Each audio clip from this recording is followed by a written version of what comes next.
En esta semana tan tomada, ¿no? Por dónde me compro las cosas, el ministro Sí. dijo, yo me compro la ropa en el exterior, porque acá es un robo. Está todo este tema de China, ¿no? Bueno, las importaciones de China, que son de una calidad, Ujú. han mejorado mucho. ¿Qué pasa? ¿Cómo es el trabajo allí? Todo esto que conocemos. Un conocedor es Santiago Notar Francesco, founder de negocios con China y asesor en desarrollo de negocios Argentina-China. Santiago, ¿cómo estás? Bella mañana. Nelson te saluda. Bienvenido. ¿Qué tal, Néstor? Buenos días, Gonzalo, a toda la mesa. Un gusto estar en Bueno, contacto con Santiago, ustedes. bueno, a ver, contanos cómo es, digamos, el tema del trabajo en China. Efectivamente es un trabajo semi-esclavo, esclavo, en condiciones inhumanas. ¿Es todo así? ¿Hay una parte así, otra no? Contanos. No, lo primero que tengo que decir es que no, y lo segundo es que cuando hablamos de China, y yo siempre que tratamos este tema lo anticipo, estamos hablando de un país de 1.400 millones de personas y con un territorio que tiene 3 veces y media más que la Argentina. Entonces, es difícil generalizar y hablar de cómo es una sola China. China tiene un régimen de contrato de trabajo con una jornada laboral de 8 horas de lunes a viernes que se aplica como en la generalidad y luego con muchas excepciones, ¿no? Los trabajadores de cuello blanco que trabajan en Shanghái no tienen las mismas condiciones que un trabajador campesino en el Tíbet o en el Xinjiang. Vamos con la pregunta de todos. Sí, a propósito de esto. Sí, dale. Santiago, ¿cómo andás? Gonzalo te saluda. A ver, y la competencia, porque muchas veces se habla, obviamente, de la producción a gran escala y de cómo China tiene esa capacidad y sobre todo ese músculo de producir para proveer al mundo entero, que después termina haciendo que los precios sean más baratos en comparación a otros mercados. ¿De dónde viene eso? ¿De la materia prima? ¿De las horas? ¿Del sueldo mismo? ¿De dónde viene también esa característica que indudablemente está muy presente en China? Mira, es muy buena la pregunta. Desde mi mirada, China ha encontrado como un funcionamiento en este momento del capitalismo, en el que primero protegen un sector de la economía, le permiten con su propio mercado, darle muchísima escala. Eso le hace eficientizar mucho los procesos, bajar mucho los costos, y una vez que tienen el mercado interno ocupado, salen a exportar al mundo Mm. con precios muy, muy competitivos. Ese patrón uno puede verlo repetido en muchísimos productos, ¿no? Paneles solares, ahora los autos eléctricos, antes los teléfonos celulares, etcétera, etcétera, ¿no? Primero, producen para el mercado interno, ahí dan escala y le dan volumen a su producción, y luego cuando tienen en el mercado interno bastante completo, salen a exportar al mundo y son, bueno, realmente muy competitivos. Perdón, Walter, cuando decís producen, ¿ahí está el Estado también detrás? ¿Es el privado? ¿Cómo funciona eso también? Porque entiendo que es distinto a la lógica por ahí más occidental, lo que conocemos más cerca acá de la Argentina. Sí, totalmente. Esa distinción entre privado y público, que en Occidente la tenemos como tan marcada, o sea, hay empresas que son del Estado y hay Sí. empresas que son privadas, en China funciona de una manera mucho más diferente, ¿no?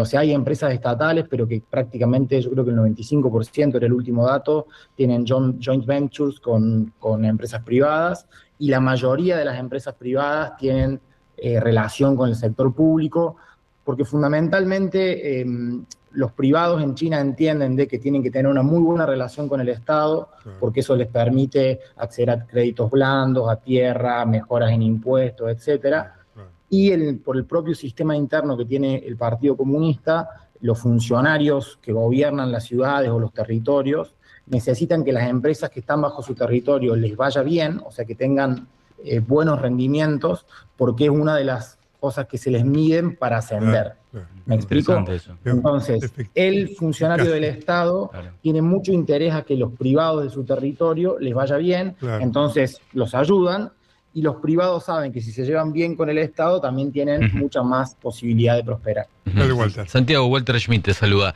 Si un Hola, empresario Walter. argentino tiene intención y un producto realmente competitivo y quiere, digamos, o asociarse o producir desde China, ¿hay posibilidad, hay una ventana? ¿Cuáles son las condiciones en todo caso para poder tener una sociedad en todo caso con algún empresario o con algún funcionario chino en todo caso, ¿no? Mira, los hay, Es muy desafiante, el mercado chino es muy competitivo. Hay casos, te diría que no hay una respuesta uniforme, sino que depende mucho del sector y depende mucho del momento, ¿no? Hace un par de años tuvimos un gran momento para la carne argentina, anteriormente fue un gran momento para la soja argentina. Los vinos también tuvieron como su peak y ahora, bueno, el consumo de vino en general en el mundo está mermando y en China eso también se siente mucho. Hoy te digo que es un momento bastante desafiante para el desembarco de grandes, digamos, de grandes joint ventures argentinas en China. Sí es un momento donde hay mucho más, tiene mucho más predominancia, todo lo que tiene que ver con importaciones, o sea, con buscar proveedores en China, bueno, vinculado al contexto general que ustedes bien planteaban, y también a la recepción de inversiones chinas en territorio nacional. Santiago, buenos días. Carolina Suárez te saluda. ¿Cuáles son los principales productos que hoy China exporta a la Argentina? Y no hay una variedad muy grande. Digamos, la canasta, digamos, que nosotros le importamos a China está muy diversificada. Te diría que como para englobarlo es maquinaria y bienes de capital, es como lo más predominante, pero de ahí tenés muchos bienes intermedios también, o sea, no sé, piezas que se importan desde China, acá se le hace algún tipo de producción y luego ya salen al mercado final. Y también bienes de consumo final, ¿no? Esta cosa que uno le da vuelta a la etiqueta o lo mira atrás y dice Made in China. Está muy diversificado.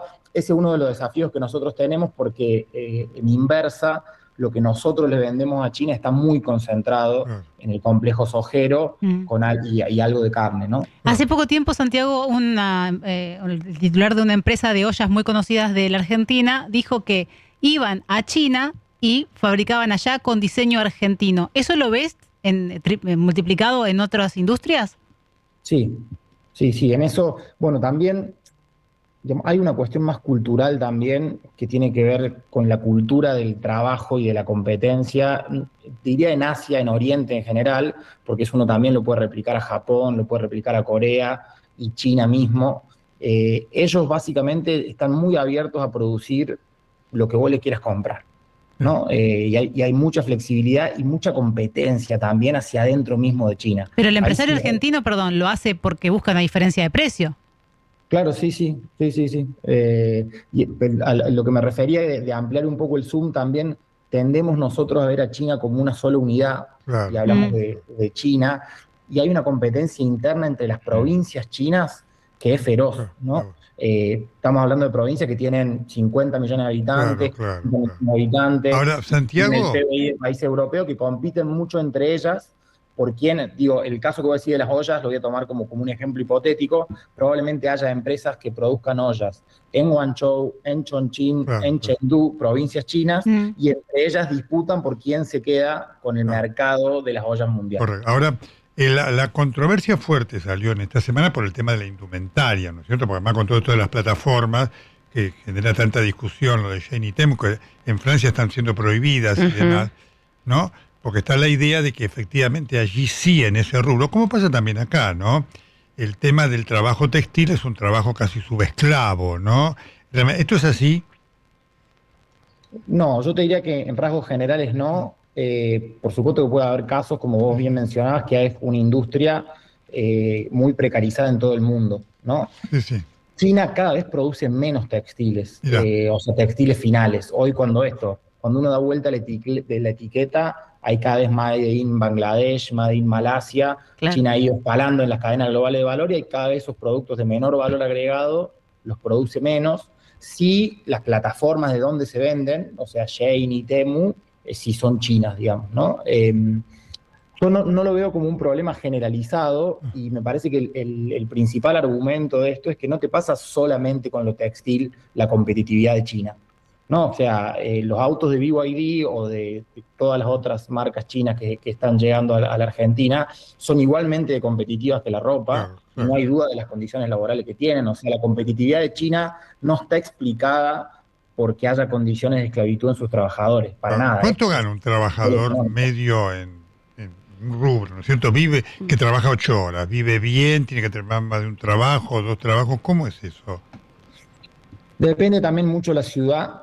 se cambia mucho por la ciudad. Perdón si por ahí no doy una respuesta. No, nos estás dando la realidad para evitar el Para ser estereotipo. consistente, Claro. cambia mucho lo que cobra un obrero en Shanghái, que es la ciudad más cara de China, que lo que cobra un obrero del interior de China, ¿no? ¿Y en dólares cuánto es eso, más o menos, un promedio que vos tuvieras que Te hacer? diría que entre 700 y 1.000 dólares es un salario de un obrero en un trabajo medio. ¿Y ¿no? vive bien esa persona? ¿Y qué es vivir bien, Claro, Nelson? sí, bueno, tener ¿no? una vivienda, alquilar, por lo menos, no sé si... No tener otro trabajo. No tener otro trabajo. Sí, Sí, es buena por tu ejemplo, pregunta como lo por ejemplo, planteas. lo de la vivienda es un buen ejemplo. No hay, digamos, no hay persona en situación de calle en China. Mirá. No existe la persona en situación de calle. Ahora bien, una persona en China con un patio es un millonario, ¿no? Los espacios son mucho más pequeños de lo que nosotros estamos acostumbrados. Tal vez acá un maestro de escuela tiene una posibilidad de tener una casita con patio. Algo en China se vive en espacios mucho más pequeños, vinculados a la cantidad de su población y al espacio que ellos tienen disponibles. Entonces, bueno, ¿quién es más rico? ¿No? O sea, ¿quién vive mejor? Y bueno, ahí digamos, es muy difícil la respuesta.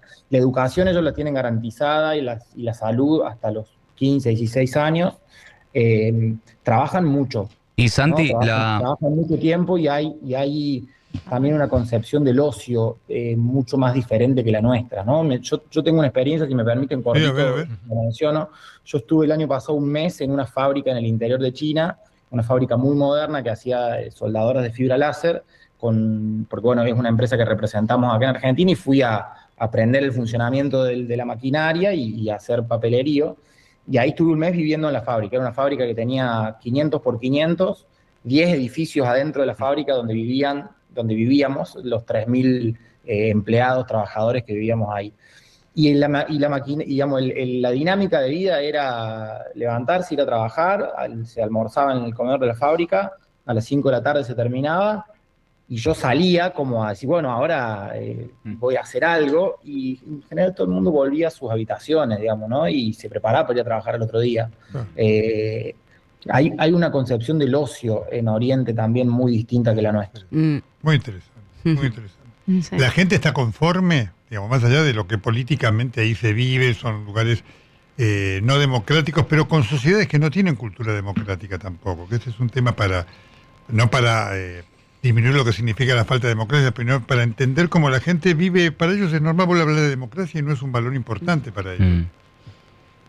Absolutamente. Mira, te diría que como tendencia general sí, o sea, pensemos que una persona de 70 años en China transitó una o dos hambrunas generalizadas, ¿no? Y no de niños, sino a sus 20, 30 años, o sea, probablemente tenga algún conocido que haya muerto de hambre, pero no porque eran pobres, sino porque toda la población tuvo hambre y hoy vive en alguna de las ciudades más modernas del mundo, ¿no? O sea, hoy la modernidad que se vive en China es brutal.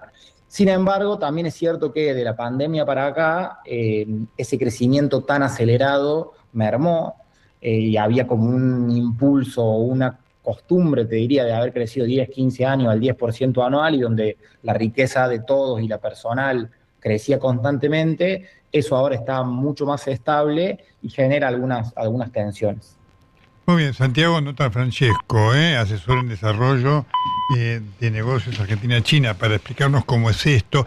Te pregunto, allá el salario, digamos, lo que cobra un trabajador, ¿está sometido también a impuestos? Es decir, hay cargas sociales, él recibe 1.000, para recibir 1.000, ¿cuánto le tuvieron que pagar? ¿No? ¿Qué tuvo que pagar el empleador? ¿1.500, 1.800, 2.000? Sí, está sujeto a cargas. La verdad que ese dato preciso no lo tengo. Yo en este periodo que trabajé con esta empresa china, que fue un año, a mí me pagaban en yuanes y me hacían un descuento por distintas cargas, pero la verdad que el porcentaje, te soy honesto, no lo recuerdo. Si querés para la próxima lo averiguo y te tengo una respuesta. Santiago, una última cortita. ¿Cuánto se ha incrementado la cantidad de argentinos que buscan importar desde China? Muchísimo. Bueno, nosotros en este momento estamos trabajando muchísimo con eso, y también muchos argentinos viajando a China, a la feria de Cantón, a distintas ferias sectoriales.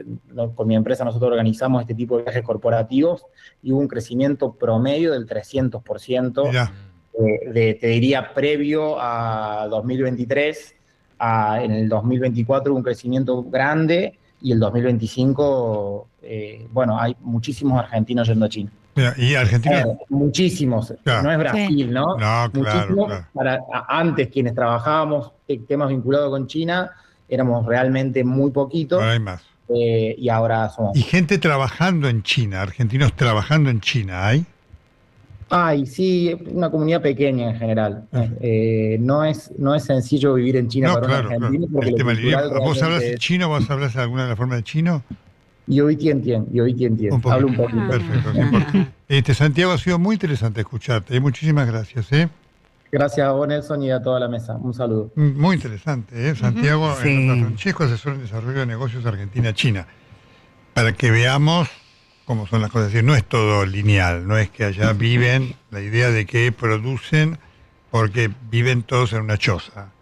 No es así. Entonces hay que ponerse las pilas, diría abuelito o abuelita, porque ahora hay que decir el chip. Vamos, Rivadavia, dale.